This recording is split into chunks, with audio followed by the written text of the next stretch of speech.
Hey there, sweet friends. Pull up a chair and settle in close because Grandma's got a story that'll shake you right down to your bones. This ain't no fairy tale, honey. This is real life, raw and unfiltered, about what happened right here in my own family. My name is Margaret Louise Patterson, but everyone calls me Maggie. I'm 73 years old now, and I've seen a whole lot in my time on this earth. But nothing, and I mean nothing, could have prepared me for what my daughter-in-law did to my beloved husband, Robert. My sweet Bobby, the man I shared 52 years of my life with. If you're hearing my voice right now, it's because I need to get this off my chest. I need to tell someone about the day I discovered that Jennifer, my only son Michael's wife, had been slowly poisoning my husband for months. Yeah, you heard that right. She was swapping out his heart pills with fake ones, hoping he'd kick the bucket so she could get her greedy hands on our savings and our house. But here's the kicker, darling. She forgot one crucial thing. My Bobby wasn't just some regular old man. He was Robert James Patterson, a pharmacist who'd worked at Henderson's drugstore in Memphis, Tennessee for 47 years. That man knew medications like the back of his hand, and half the medical folks in this city learned from him. So grab yourself some sweet tea, get comfortable, and let me tell you how this whole nightmare began. It all started on a Wednesday morning in September. I remember it clear as day because it was the morning Bobby couldn't catch his breath properly. Now, my husband had suffered a pretty bad heart attack about 7 months before this. Since then, he'd been taking his medications religiously, every single morning and night without fail. Lisinopril for his blood pressure, carvedilol for his heart rhythm, and baby aspirin to keep his blood thin. But that particular Wednesday, as I was fixing him his favorite breakfast of scrambled eggs and toast with orange marmalade, I noticed something was seriously off. Bobby was sitting at our kitchen table, and he kept putting his hand to his chest with this look on his face that scared me half to death. "Maggie," he said to me, his voice all strained and tight. "Something ain't right, baby. This pressure in my chest, it's getting worse." Now, the shortness of breath had been creeping up on him for maybe 2-3 weeks by then. Our house is a ranch style, all on one level, thank the good Lord. But even walking from the bedroom to the kitchen had become a struggle for him. His ankles were swelling up like balloons, and he'd wake up in the middle of the night gasping for air like a fish out of water. "It's normal, Maggie," he kept telling me, trying to ease my worries. "After a heart attack, your body takes time to adjust. I'm getting old, sweetheart. That's just how it is." But Bobby had one golden rule he'd learned from his 47 years working in pharmacy. Never ever ignore what your gut tells you about your health. When something feels wrong, you investigate. Period. That Wednesday afternoon, Bobby called up Dr. Samuel Brooks, his cardiologist over at Methodist Hospital. Sam had actually worked as a pharmacy tech under Bobby back in the 90s before he went off to medical school. Now he had his own successful practice in downtown Memphis. Bobby explained all his symptoms over the phone, and Dr. Brooks, he didn't waste no time. "Mr. Patterson," he said, "you get yourself over here right now. Don't even think about driving. Have Maggie bring you in." On the drive over to the clinic, Bobby got real quiet and thoughtful. I could tell his mind was working overtime, piecing things together like he always did. "You know, Maggie," he said as we sat at a red light, "I used to tell Sam when he was learning, pay attention to the details, son. A patient's body always tells the truth. You just gotta know how to listen to what it's saying. Dr. Brooks greeted Bobby with a whole lot of respect, the way all Bobby's former students did. His office was real nice, with diplomas covering the walls and a beautiful view looking out over the Mississippi River. He ran every test you can imagine on Bobby. EKG, echocardiogram, drew blood, the whole 9 yards. And when the results came back, Dr. Brooks looked genuinely confused. I could see it plain as day on his face. "Mr. Patterson," he said, going over the papers for maybe the 3rd or 4th time, "your cardiac markers are way off. Way off. But according to your file here, you've been taking all your medications exactly as prescribed." "That's right, Sam," Bobby told him. "Jennifer picks them up for me every single month from the pharmacy, and I take them morning and night. Never miss a dose." Dr. Brooks frowned real deep, the way he does when something don't add up. "It's strange, sir. Real strange. Your symptoms are telling me you're not getting the proper medication. It's almost like, well, it's almost like you haven't been taking anything at all." Those words, honey, they echoed in Bobby's head the entire ride home. Like I haven't been taking anything at all. When we got back to the house, Bobby went straight to the bathroom where we keep all our medications in the cabinet above the sink. He pulled out every single bottle that Jennifer had brought over from the pharmacy last month. Real careful-like, he examined each one under the lamp on his desk, the same desk where he used to help customers figure out their prescriptions for decades. The bottles looked fine at first glance. The seals seemed intact. The labels had the right pharmacy name printed on them. But when Bobby looked closer, real close, he noticed something that made his blood run cold. There were tiny little marks on the corners of some bottles, like someone had opened them and glued them back together real carefully. The safety seals showed slight wrinkles and bends that shouldn't have been there. My husband's hand started shaking as he opened one of the lisinopril bottles. The pills inside looked exactly like they should, same peachy pink color, same shape, same size. But Bobby, he knew something wasn't right.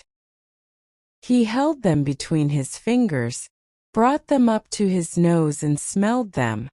That's when he knew for sure. "They don't smell right, Maggie," he whispered to me.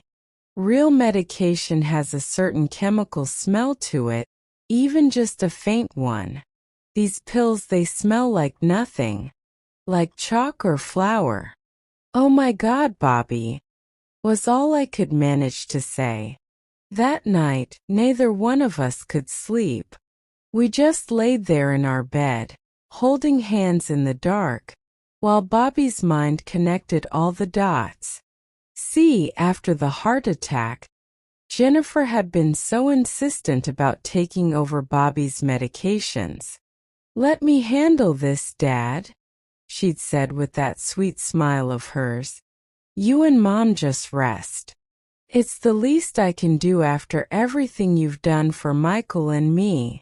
It had seemed so thoughtful at the time, so caring. After years of watching her mess up one business venture after another, always coming to us with her hand out asking for money, we thought maybe Jennifer was finally growing up and showing some responsibility. The very next morning, Bobby called up Thomas Chan. Thomas had been Bobby's assistant pharmacist at Henderson's for about 15 years before moving over to the hospital. Now he was the head pharmacist at St. Jude's Children's Research Hospital, one of the most respected positions you can have in Memphis. "Thomas," Bobby said on the phone, keeping his voice low, "I need a favor, and I need you to keep it quiet." They met up that evening at the hospital lab after all the day shift folks had gone home. Bobby handed Thomas 3 pills from each of his medication bottles. "I need you to analyze these pills, Thomas," Bobby told him. "I need to know exactly what's in them. And please, brother, don't mention this to a living soul." Thomas looked at Bobby with real concern in his eyes. "Mr. Patterson, do you suspect something's wrong here?" "I'm praying I'm wrong, Thomas," Bobby replied, his voice cracking just a little. "But 47 years of experience is telling me something ain't right." If you're enjoying Grandma's story so far, honey, stay with me because it gets even more intense from here. Don't forget to subscribe to the channel so you don't miss any of my stories about life, family, and the lessons we learn along the way. The next couple of days were absolute torture for both of us. Every time Bobby looked at those pill bottles sitting in the bathroom cabinet, he felt sick to his stomach. Was it really possible that Jennifer, the woman our son had married, the mother of our grandchildren, was trying to kill him? Bobby's mind kept drifting back to when Jennifer first came into our lives. Michael had brought her home for Thanksgiving dinner back in 2002. She was 24 years old then, fresh out of business school at the University of Tennessee, with big dreams and even bigger ambitions. She was pretty, I'll give her that, with her blonde hair and bright smile. But there was something about her eyes that never quite reached warm. You know what I mean? Michael was head over heels in love, that was clear as crystal. "Mom, Dad," he'd said that night, holding her hand across our dining room table. "Jennifer's the one. She's smart, she's driven. And she's gonna do amazing things with her life." Bobby and I, we wanted to believe him.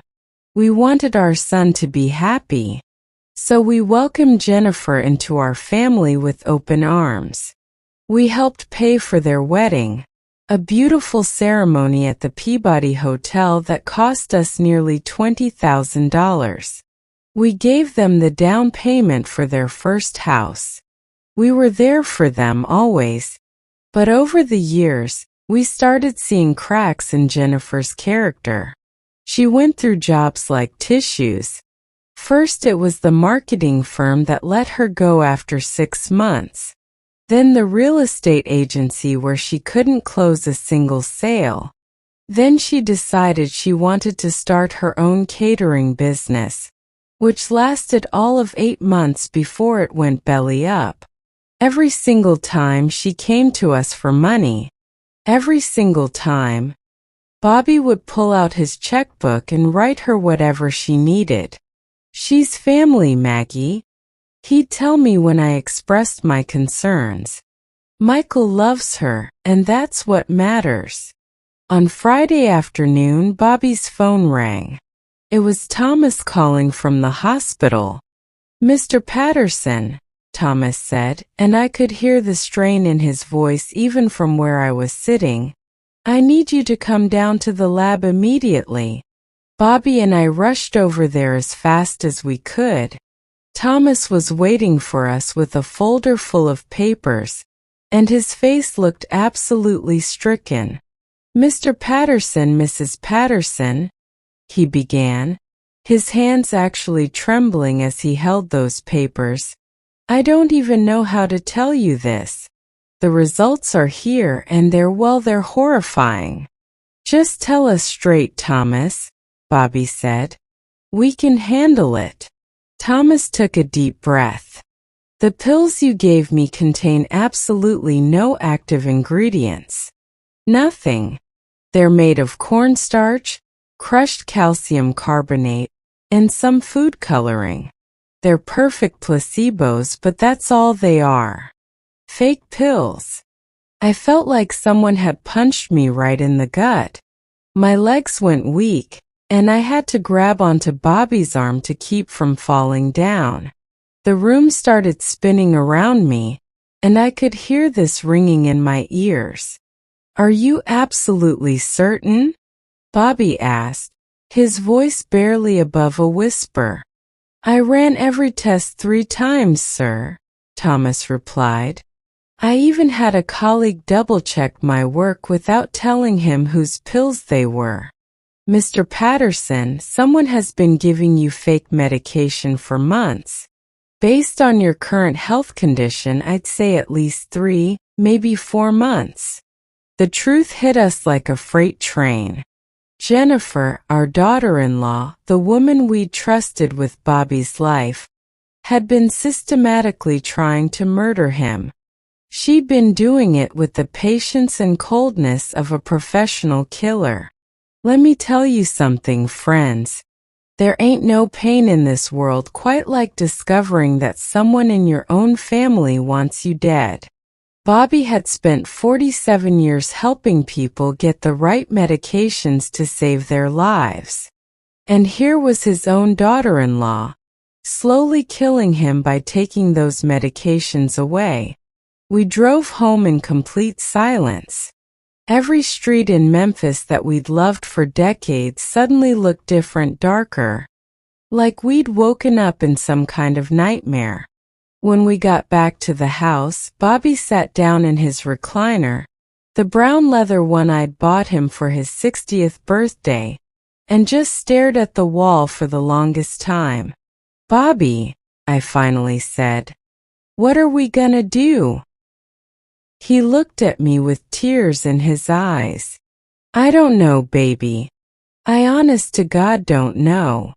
That night, Bobby got out a notebook and started documenting everything with the precision he'd learned from decades in pharmacy.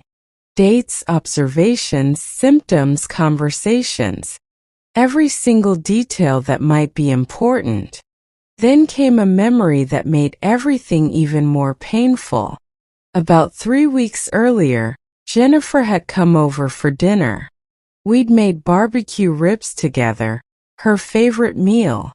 While we were eating at the kitchen table, she'd asked Bobby, "Dad, how are you feeling?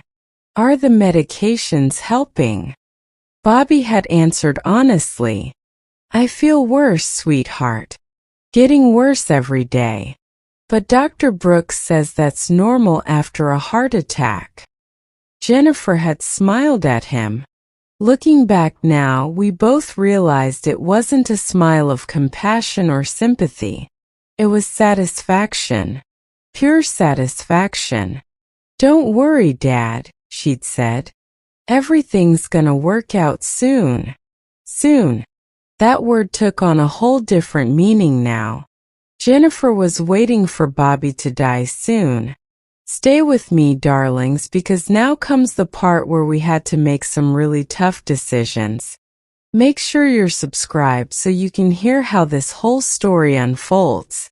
Sitting in that recliner, looking at those fake pills spread out on the coffee table, Bobby went through a transformation right before my eyes. The pain of being betrayed slowly turned into something steelier, more determined.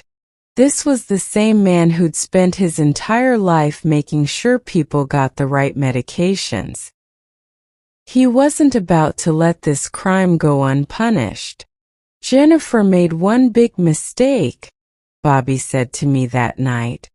"She underestimated who she was dealing with. I ain't just some sick old man with a heart condition. I'm Robert Patterson, and I know half the medical professionals in this city. If she wants to play games with life and death, she's about to find out I know the rules better than she ever will." The next morning, Bobby called up Martin Crawford. Martin had been Bobby's classmate way back in pharmacy school in the 70s. They'd stayed close friends all these years, and now Martin was one of the top criminal defense attorneys in Tennessee.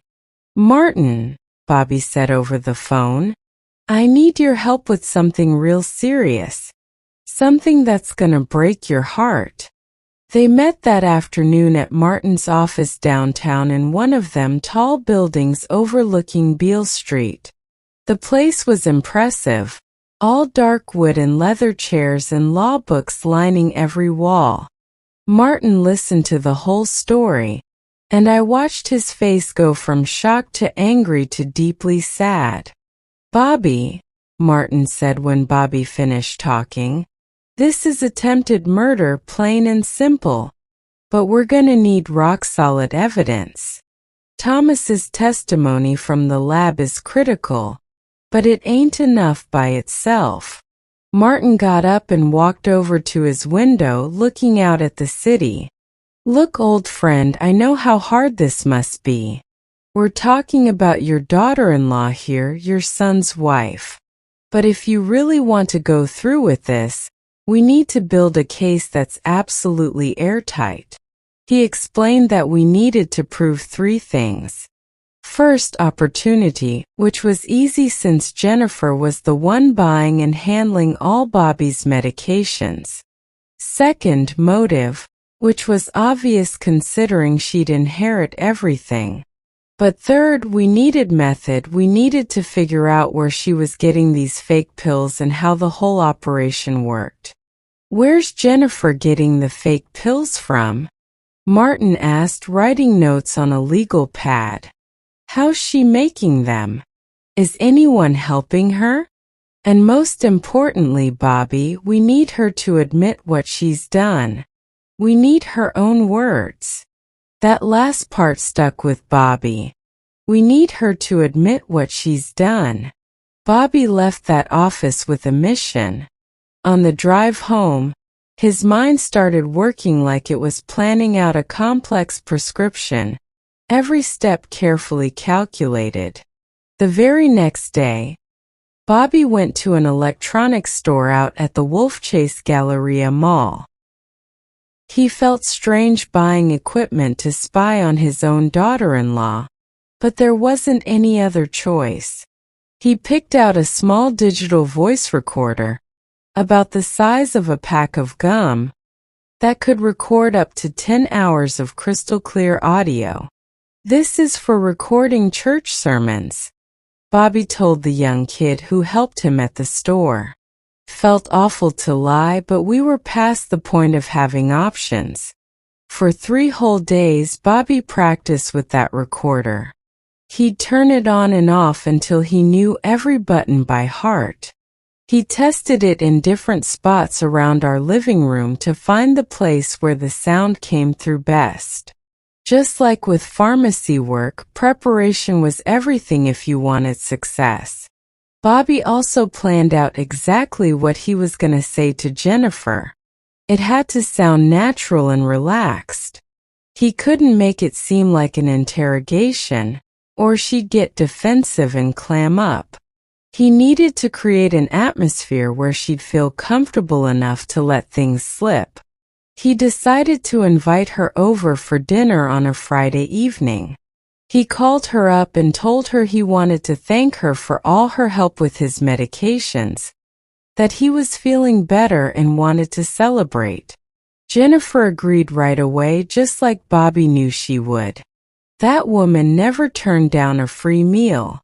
That Friday afternoon, Bobby and I cooked up a big batch of barbecue ribs, Jennifer's favorite dish since she'd first joined the family. While the meat was slow cooking in the oven, Bobby pulled out a bottle of bourbon, a special reserve bottle we'd been saving. The irony wasn't lost on us that this special occasion was really about setting a trap for someone we'd once trusted. That bourbon held special meaning for our family. It's what we'd drunk when Michael graduated college, when he and Jennifer got married, when they'd announced they were having their first baby. We'd always celebrated the big moments with bourbon.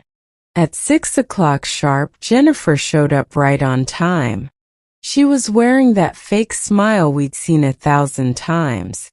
"Hey there, favorite in-laws," she said with that forced cheerfulness she'd perfected over the years. "Hey, sweetheart," Bobby said, hugging her like he always did. "I'm feeling so much stronger these days. All thanks to you getting my medications for me." The recorder was hidden under some magazines on the side table, right next to the spot where Jennifer always sat on the couch. Bobby had tested that exact position multiple times. The audio would come through perfectly. We started off the evening talking about regular stuff. Nothing heavy. Bobby asked about her current job, her friends, what she'd been up to. Jennifer seemed relaxed and confident. We served up the ribs with coleslaw and baked beans. Exactly how she liked them. After dinner, Bobby brought out the bourbon and 2 crystal glasses that had belonged to his mother. "Let's make a toast, Jennifer," he said, "to you taking such good care of your old father-in-law." Jennifer smiled and raised her glass. "To many more years together, Dad." Those words cut right through me like a knife. Many more years together.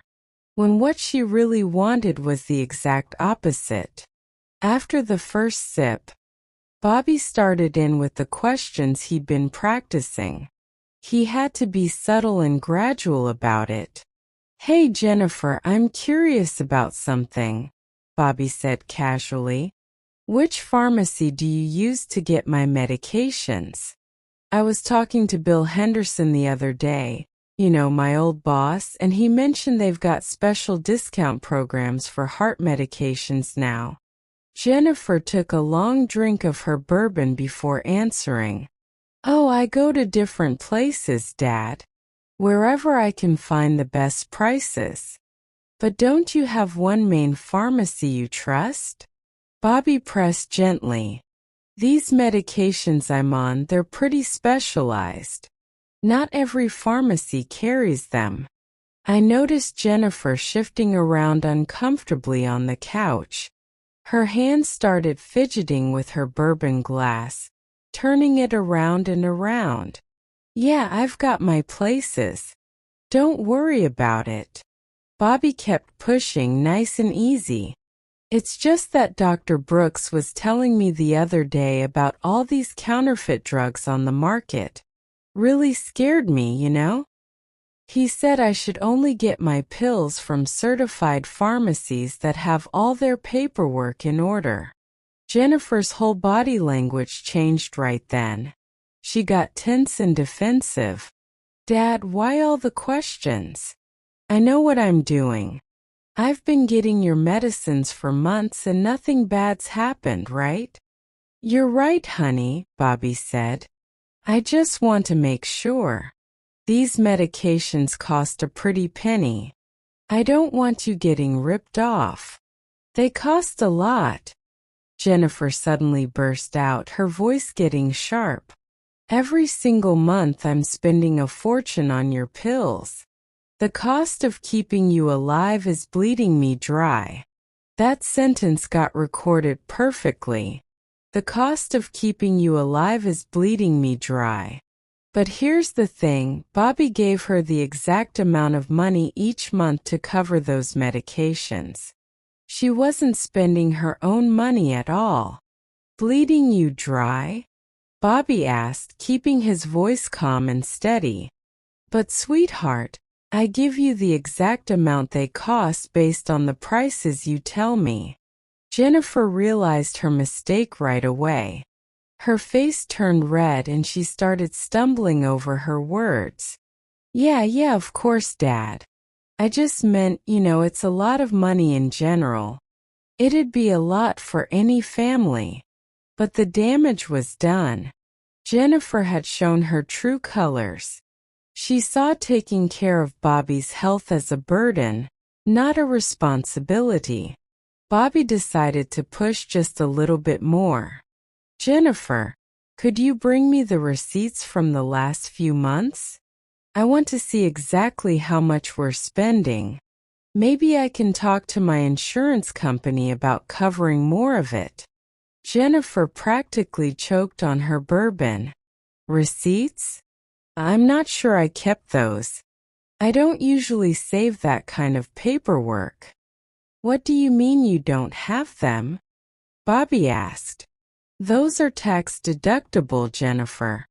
Medical expenses can be fully deducted. You learned that in business school. I'm just not good with paperwork, Dad, she said. You know that about me. It was a lie, and all three of us knew it. Jennifer had a business degree. She knew damn well you keep receipts for medical expenses. The conversation got more and more uncomfortable from there. Jennifer started drinking faster, pouring herself more bourbon like it was water. Bobby kept that recorder running, capturing every word, every nervous pause, every revealing moment. Jennifer, Bobby said, putting on his warmest voice, I really do appreciate you taking charge of my pills after the heart attack. It's been such a weight off Maggie and my shoulders knowing you're handling everything. I don't know what we'd do without you. Bobby hoped those words might make her feel guilty, might crack that cold exterior. But Jennifer just said, It's the least I can do, Dad, after everything you've done for Michael and me. Another phrase with double meaning. The recorder caught every word. By the end of the evening, Jennifer left earlier than usual. She was nervous and uncomfortable. You could see it written all over her face. She said goodbye real quick and practically ran out the door to her car. When Bobby played back that recording later that night, we had enough material to show suspicious behavior. But Martin was right, we needed more concrete evidence. The next day, Bobby called up Linda Martinez. Linda had been a pharmacy student who'd done her internship under Bobby back in the early 2000s. Now she was the director of forensic toxicology at the Tennessee Bureau of Investigation. She'd worked on hundreds of cases involving poisoning and counterfeit drugs. Linda, Bobby said on the phone, using that formal tone he always used with former students when it was about serious business, I need your help with something extremely delicate. Linda met Bobby at the TBI lab on a Tuesday morning. The place was like something out of a TV show, all state-of-the-art equipment, fancy microscopes, and machines Bobby didn't even recognize.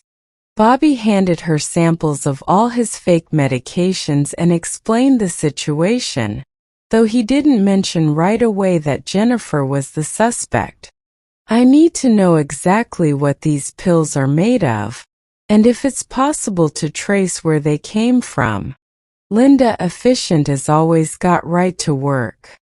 Mr. Patterson, this is gonna take me a few days, but I promise you'll get a complete analysis.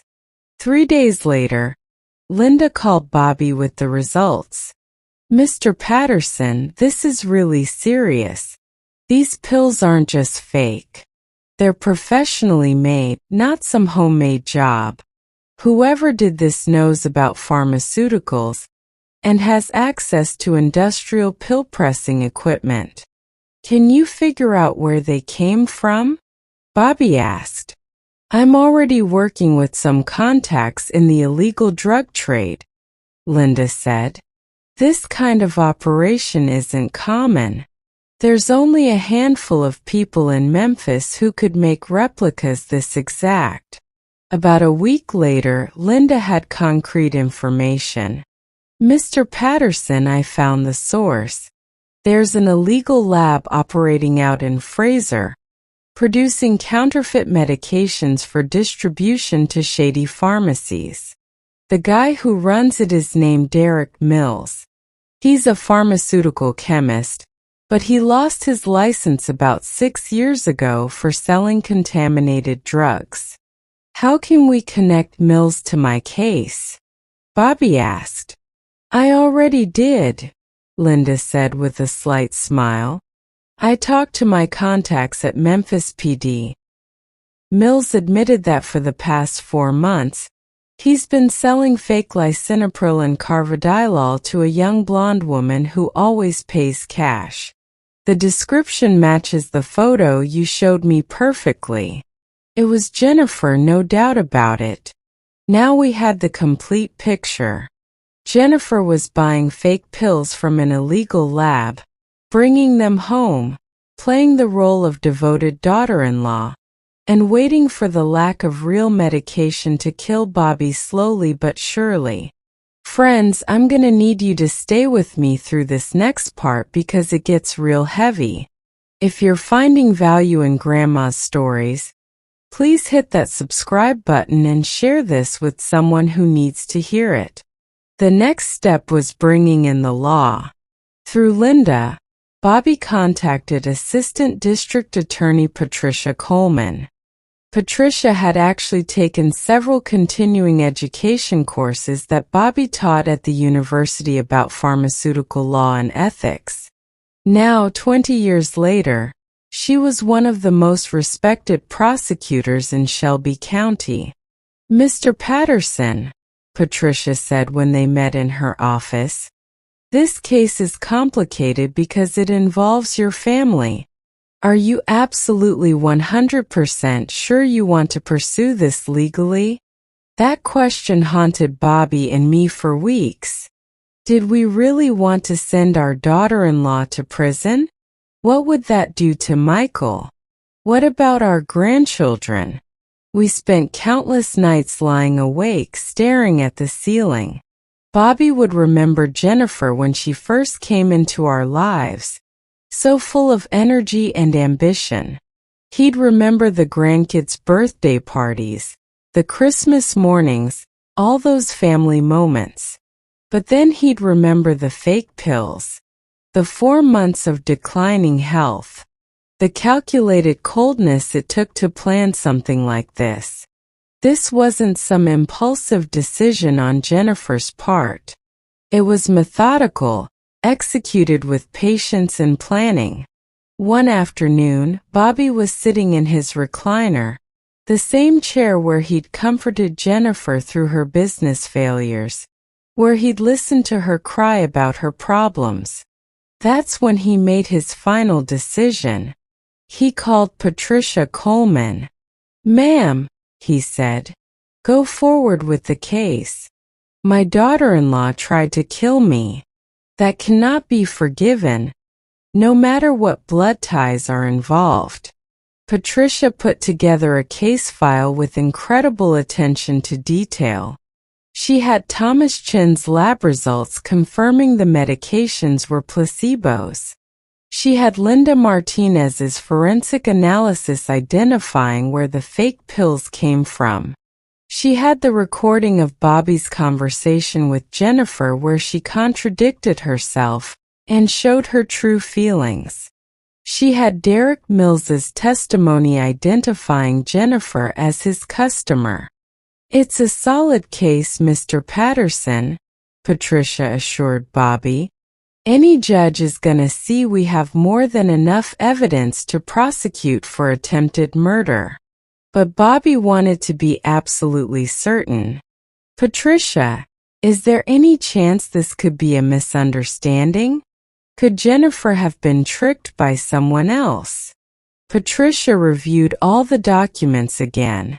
"Mr. Patterson, your daughter-in-law paid cash for fake medications from an illegal lab. She did this every single month for 4 months straight. She knew exactly what she was buying and what she planned to use them for. There is absolutely no way this was an accident or a mistake." That confirmation both reassured Bobby and broke his heart at the same time. Part of him still wanted to find some other explanation, anything that would mean Jennifer hadn't actually tried to murder him. But his rational mind, trained by almost 5 decades in pharmacy, knew Patricia was right. The days before Jennifer's arrest were the absolute hardest. She kept visiting us, kept bringing the fake medicines, kept pretending to care about Bobby's health. Every conversation felt like some kind of sick theater where everyone was playing a role they knew was false. "How are you feeling, Dad?" she'd ask while organizing the fake pills in Bobby's weekly pill organizer. "Better, sweetheart," Bobby would answer. Thanks to you. It was all lies on top of lies. She knew she was poisoning him. Bobby knew that she knew. But we both kept up the charade. 2 days before the arrest, Jennifer asked Bobby something that made my blood run cold. Dad, have you updated your will since the heart attack? Why do you ask, honey? Bobby replied, trying to keep his voice normal. Well, a friend of mine mentioned that after a major health event like a heart attack, it's important to make sure all your legal documents are current. Just in case, you know. Just in case something happens. Jennifer was making concrete plans for Bobby's death. She wasn't just killing him anymore. She was already thinking about the paperwork that would follow. That conversation eliminated any last shred of doubt Bobby might have had. Our daughter-in-law wasn't just a potential murderer. She was an impatient one, already planning what came after. Bobby told her his will was all updated and in order. Jennifer smiled with obvious satisfaction. She probably thought her plan was going perfectly. Listen, friends, I want you to understand something real important. Sometimes justice requires us to make decisions that go against every instinct we have. A parent naturally wants to protect their child's family no matter what. But there are some lines that can't be crossed, some betrayals that can't be forgiven. When someone tries to murder you deliberately and systematically over months, that person stops being family. They become your enemy, regardless of any blood connections. Jennifer chose to be Bobby's killer. Now Bobby chose to seek justice. On Thursday morning, April 14, 2013, at 6:30 in the morning, Bobby's phone rang. It was Jennifer, but her voice sounded completely different from anything we'd ever heard before. It wasn't the sweet daughter-in-law act. It wasn't the struggling businesswoman asking for help. It was pure panic.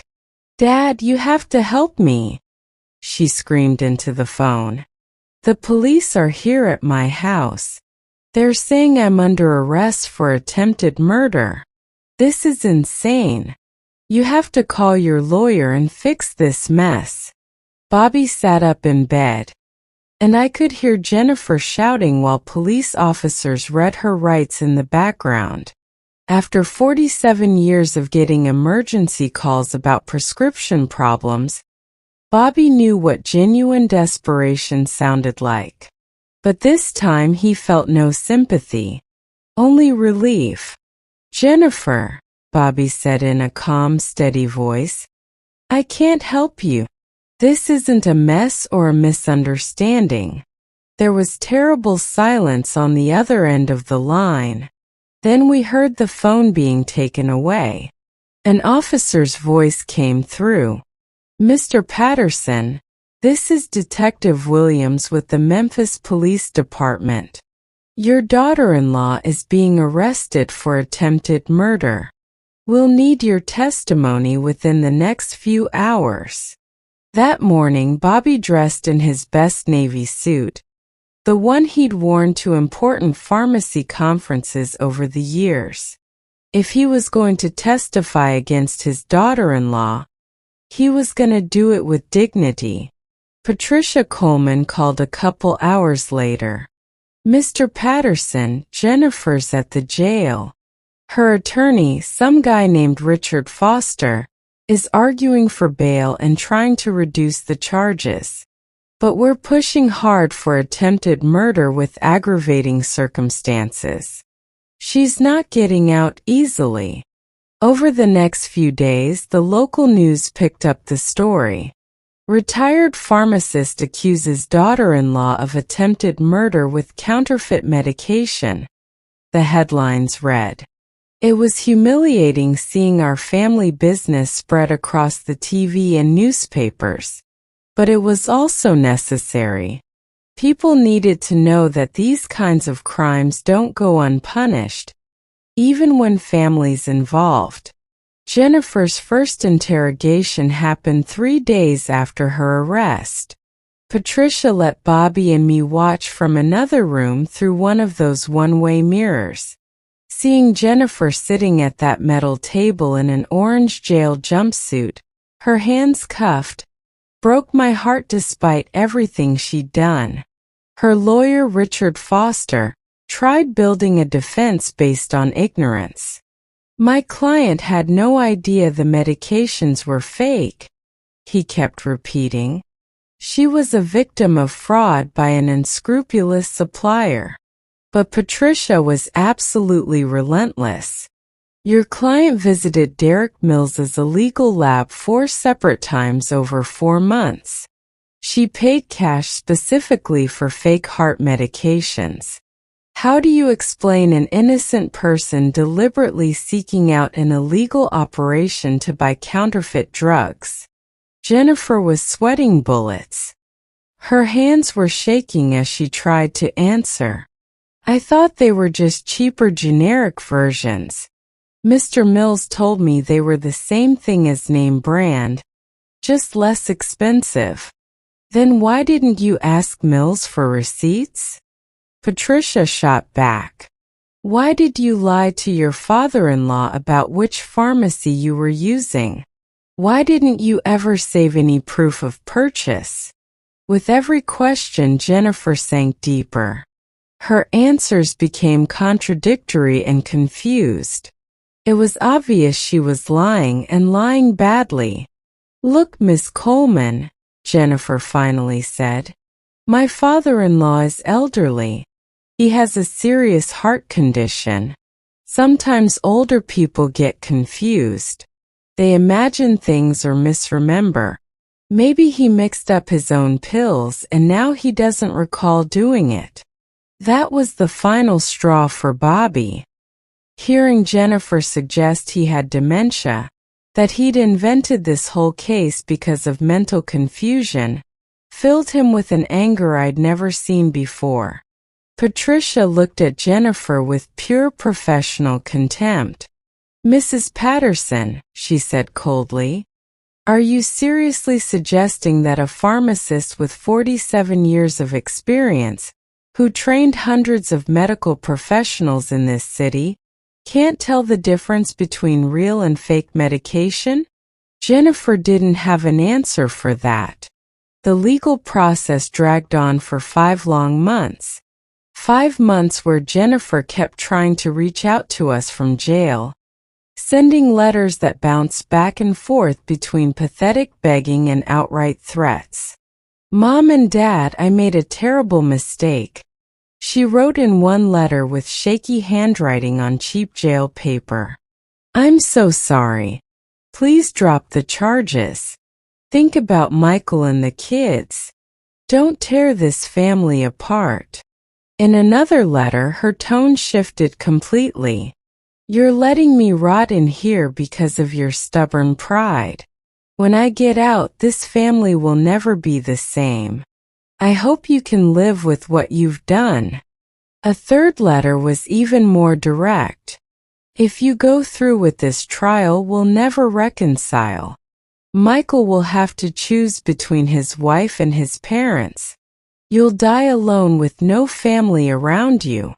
Bobby saved every single letter as additional proof of her manipulative personality. The trial started on a Monday in September. The Shelby County Criminal Courtroom was absolutely packed. Former colleagues from the pharmacy, neighbors from our street, reporters, distant relatives we hadn't seen in years.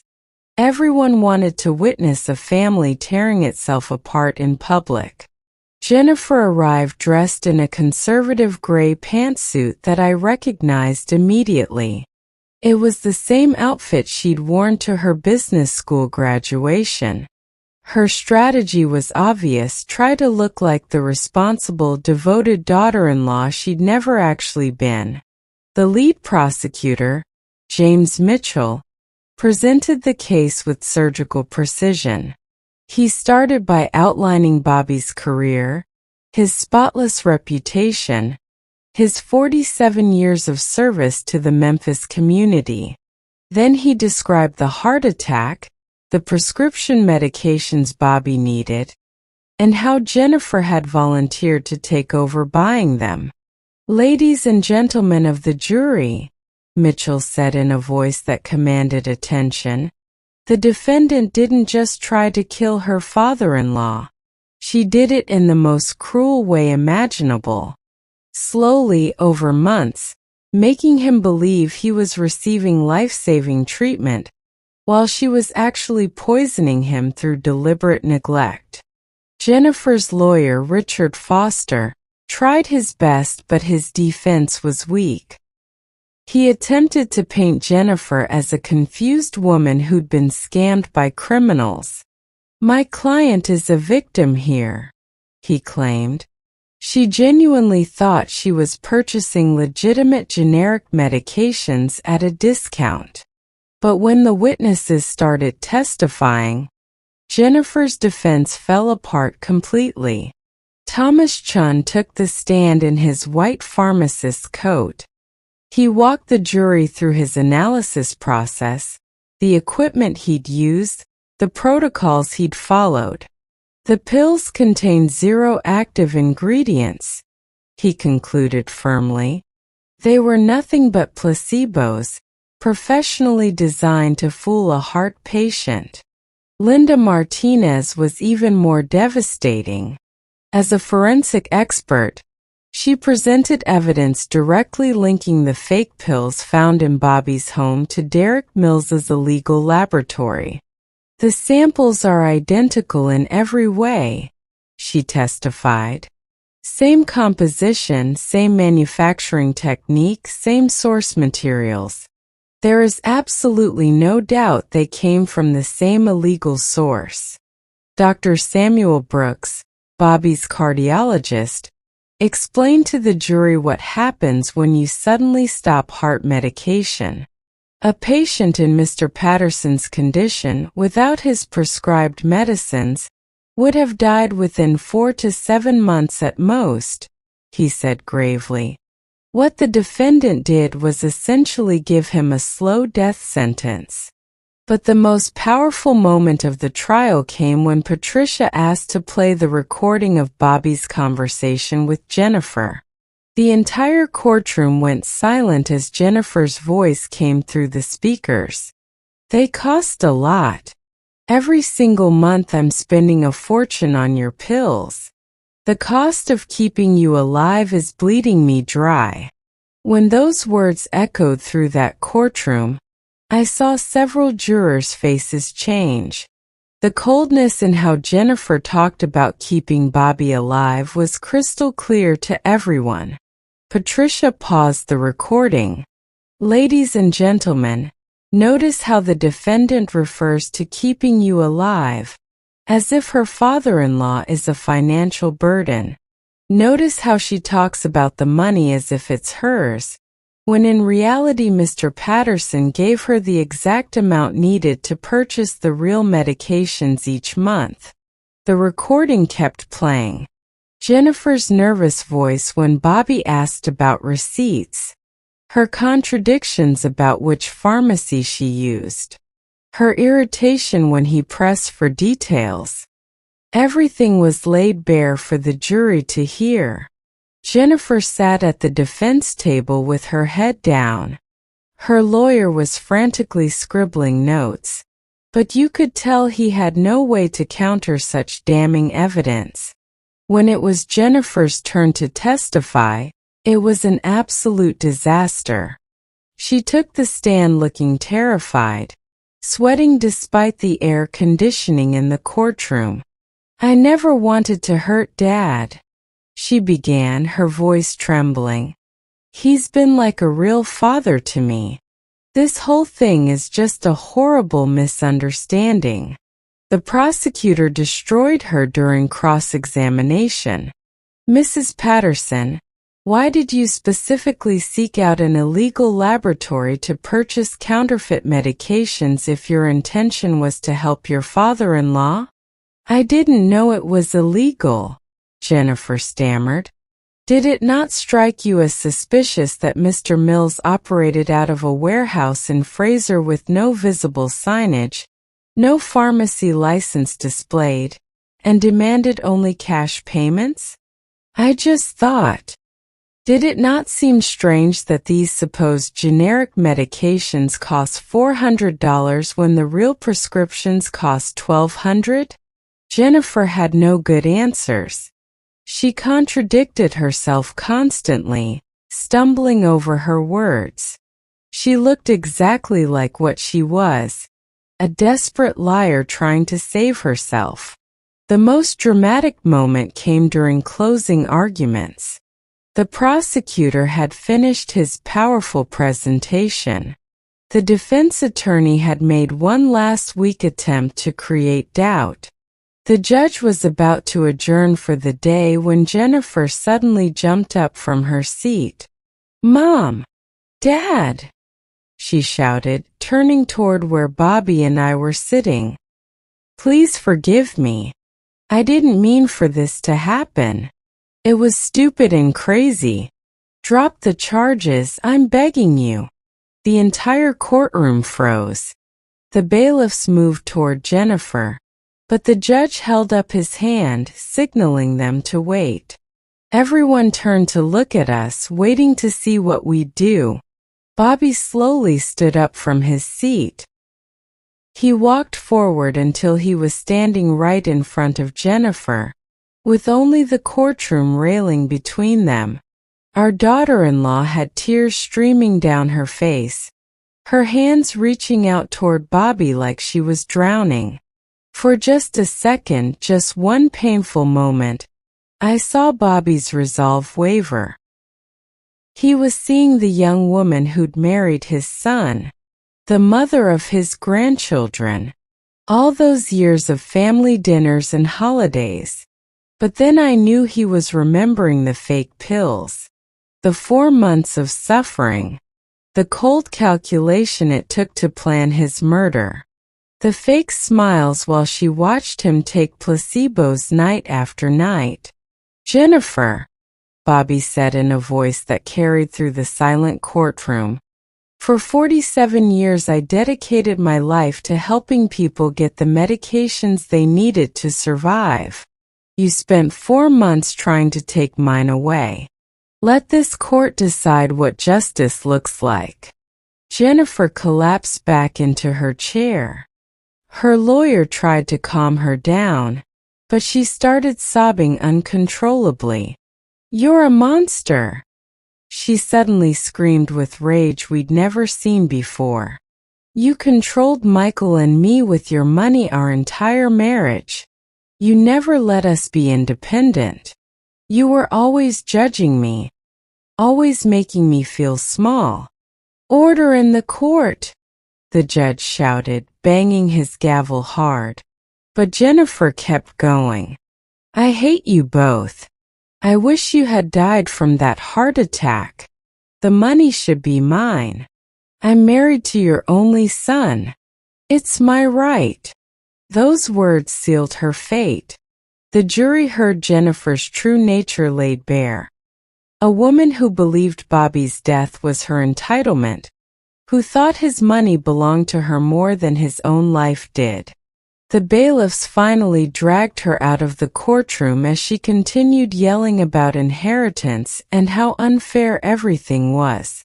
Her voice faded down the hallway, but those final words hung in the air. "When I get out, you'll regret this. Both of you will pay."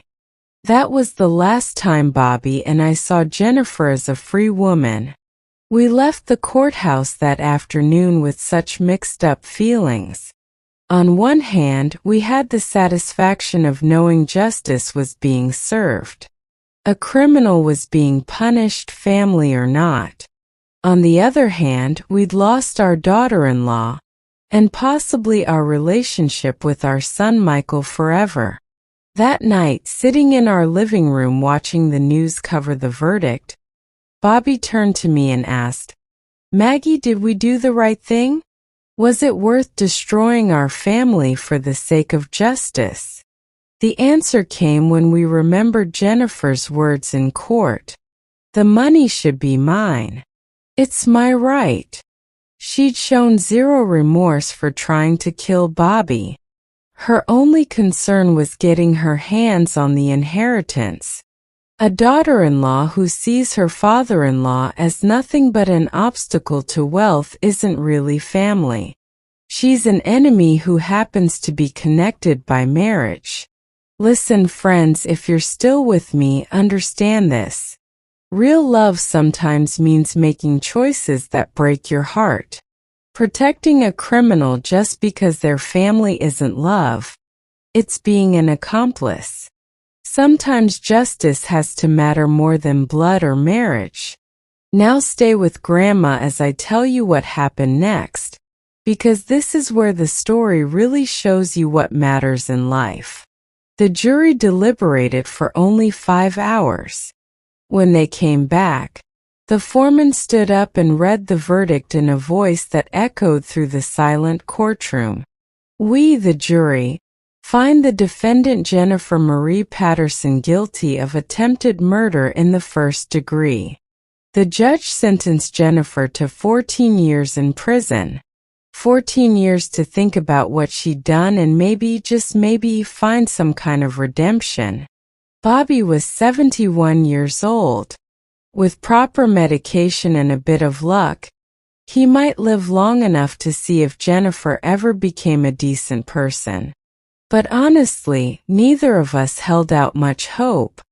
The days after the trial were strange, let me tell you. For the first time in months, Bobby started taking his real medications again. Thomas Chan made sure we got authentic prescriptions filled at Henderson's drugstore, where everybody knew Bobby and would never dream of giving him anything fake. Every morning when Bobby opened his pill organizer, he'd see the real medications that would keep his heart pumping. It felt like waking up from a nightmare. Within a month, Bobby's health improved dramatically. The swelling in his ankles disappeared. His breathing got easier. For the first time since the heart attack, he could walk around our whole neighborhood without needing to stop and rest. It's incredible, Maggie, Bobby told me one morning. I feel like I've been given a second chance at life. I was 71, Bobby was 71. And we both felt like we had maybe another decade or two ahead of us. The question was, what should we do with these extra years that Jennifer had tried to steal? The answer came about a month later when Bobby got a call from Dr. Rachel Washington, the dean of the University of Tennessee College of Pharmacy. Rachel had been one of Bobby's students back in the 90s. Mr. Patterson, she said on the phone, we've been following your case. We'd like to offer you a position as a guest lecturer. Our students need to learn not just about medications, but about ethics and integrity. You represent both. Bobby was intrigued immediately. Going back to teaching, sharing 47 years of experience with young people just starting out. It was exactly what he needed to give meaning to this second chance. Bobby started teaching classes 2 mornings a week. Pharmaceutical Ethics and Patient Care was the official course name, but Bobby called it How to Be a Real Pharmacist. Students would come in expecting boring lectures, and instead got real stories from nearly 5 decades behind the pharmacy counter. Young people, Bobby would tell them on the first day of every semester, pharmacy isn't about counting pills and reading labels. It's about being the last line of defense between a patient and a medication error that could kill them. Every decision you make will have consequences that last forever. He'd tell them stories from his career, always with a lesson attached. The diabetic patient who couldn't afford insulin, and how Bobby worked with the doctor to find a solution. The elderly woman whose prescription had a dangerous drug interaction that the doctor missed. The teenage boy who tried to forge a prescription for painkillers, and how Bobby handled it with compassion instead of judgment. The students absolutely loved him. At the end of each semester, they'd line up to take photos and ask Bobby to sign their textbooks. "Mr. Patterson," they'd say, "you taught us that being a pharmacist means being a guardian." "No," Bobby would always correct them gently. "Being a pharmacist means being human. We're not heroes. We're just people doing our job with integrity and care." But there was something bigger Bobby wanted to do with this second chapter of his life. In the evenings, he'd sit in his recliner looking at old photos of us through the years, and he started planning something that would give permanent meaning to everything we'd been through. Bobby called up Dorothy Henderson, whose family had owned Henderson's drugstore for 3 generations. Dorothy had worked alongside Bobby for 30 years and handled all the business side of things. "Dorothy," Bobby said when they met at her office, "I want to set up something special. Maggie and I have been talking, and we want to create a scholarship fund for pharmacy students." Dorothy looked surprised. She knew our finances from years of working together. "Bobby, you and Maggie have about $800,000 in savings and investments. That's your security for the rest of your lives. Are you sure about this?" "We've never been more sure of anything," Bobby replied. He explained his vision. All our money would create a scholarship fund for pharmacy students from low-income families. Not just any students, but specifically those who came from the same kind of poverty Bobby had known growing up in rural Tennessee. Kids whose parents worked minimum wage jobs, who dreamed of a better life through education. "The money Jennifer wanted to get through killing me," Bobby told Dorothy, "is gonna help train pharmacists who'll spend their careers helping people. That feels like the right kind of justice." Dorothy worked with lawyers for 2 months getting everything set up legally. They established the Robert and Margaret Patterson Scholarship Fund for pharmacy education.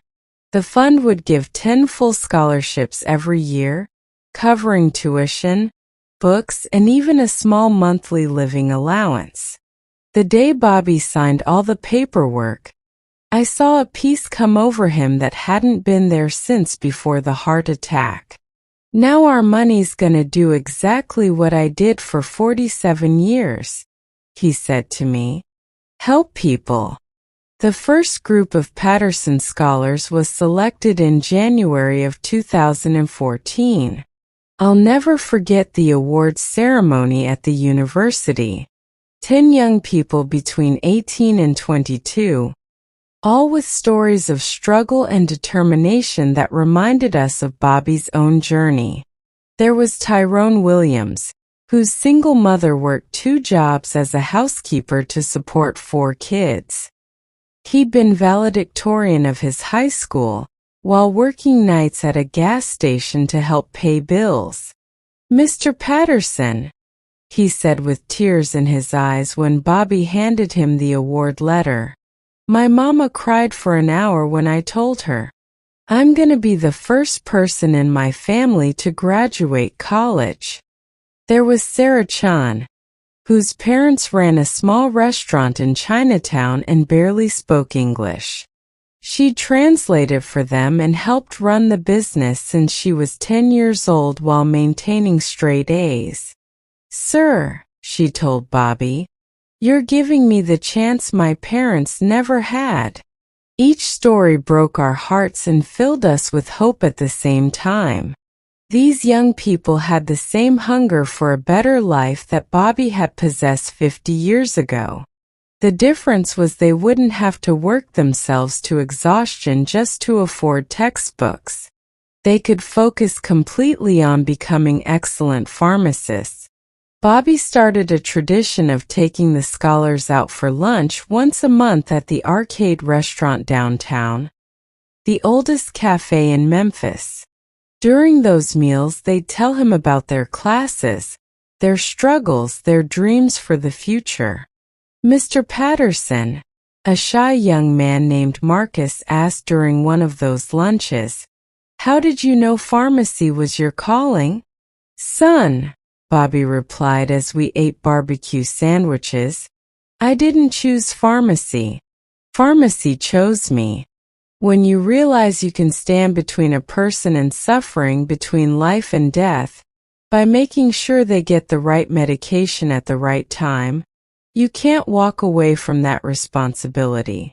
Over time, those students became like the grandchildren Jennifer's actions had cost us. They sent Bobby photos when they passed their licensing exams. They invited us to their graduations. They'd call on Bobby's birthday to check on him. Every success they had was a success for us too.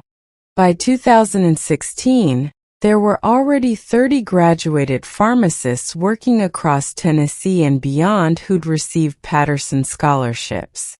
They carried Bobby's teaching that pharmacy is about service and integrity, not just about making money. Meanwhile, Jennifer sent occasional letters from prison. The early letters during 2013 and 14 were full of anger and blame. "You put me in here because you're controlling and vindictive," she wrote in messy handwriting. "Michael and the kids suffer because of your pride. I hope you're satisfied."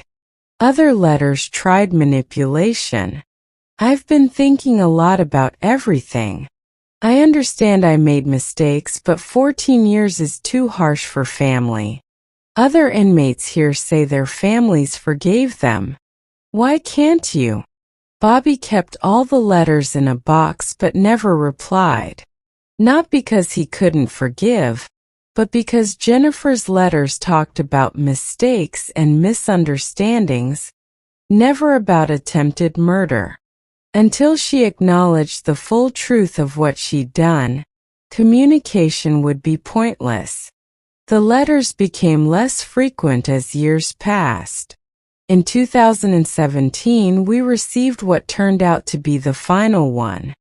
"Dad, I'll be eligible for parole in a few years. I've changed in here. I'd like to talk when that time comes."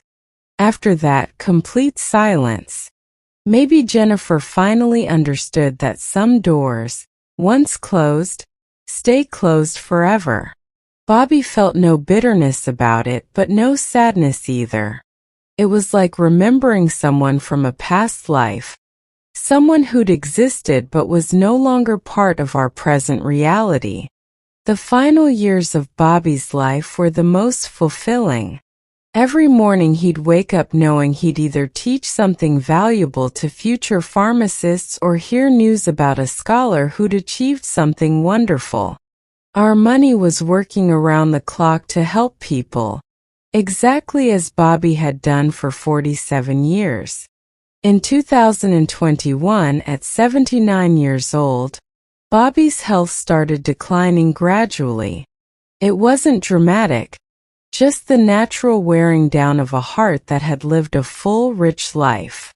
Dr. Brooks explained they could try more aggressive treatments to extend Bobby's life. But Bobby said no.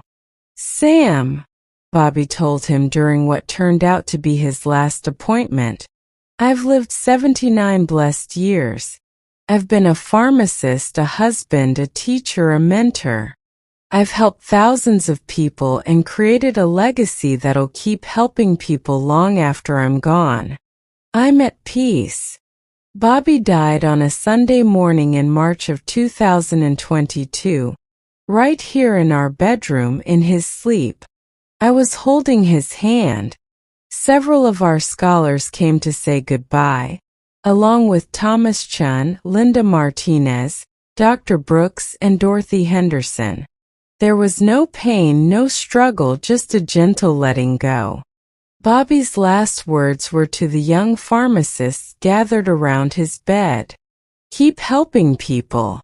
Keep the Patterson Scholarship legacy going. And always remember, pharmacy is service with a heart. The funeral was proof of how one good life can touch thousands of others. More than 700 people filled Bellevue Baptist Church. Pharmacists, patients Bobby had helped over decades, students from the university, our scholars and their families, medical professionals, community leaders. Jennifer did not attend. We didn't expect her to. On Bobby's headstone, following his wishes, we had them engrave simple words. Robert James Patterson, 1942 to 2022. Pharmacist, teacher, benefactor. He helped people live better through his work, his wisdom, and his generosity. The Patterson Scholarship Fund continues operating to this day, friends. It's set up to run forever. Funded by the money Bobby and I saved over a lifetime. Every single year, 10 young people from struggling families get the chance to become pharmacists without the crushing burden of debt. Now let me bring this story home, darlings, because there's important lessons in what happened to our family. If you're still listening to old Grandma Maggie, I want you to take away some truths from our story. First truth. You are not obligated to accept betrayal, even from family. Self-respect and justice matter more than blood ties or marriage certificates. Real family is built on love and trust, not just genetics or legal papers. Second truth. The best response to evil isn't more evil. It's overwhelming goodness. Bobby could have spent his final years consumed by hatred and bitterness. Instead, he spent them creating something beautiful that'll outlive all of us. Third truth. How you earn your money matters, but what you do with it after you're gone matters even more.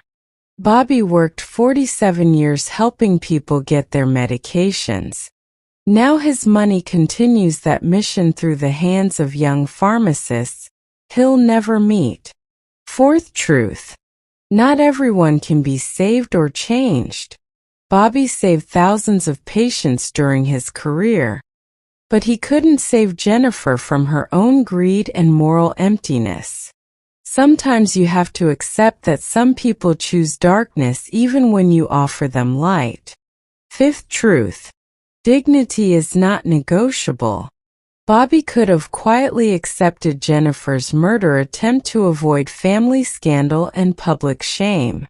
Instead, he chose justice and truth, even though it cost him his relationship with his son and grandchildren. That took more courage than anything else he ever did. As I finish telling you this story, I'm sitting in Bobby's old recliner, the brown leather one that's worn smooth from years of him sitting here reading and thinking. On the wall across from me hangs a photo from 2015.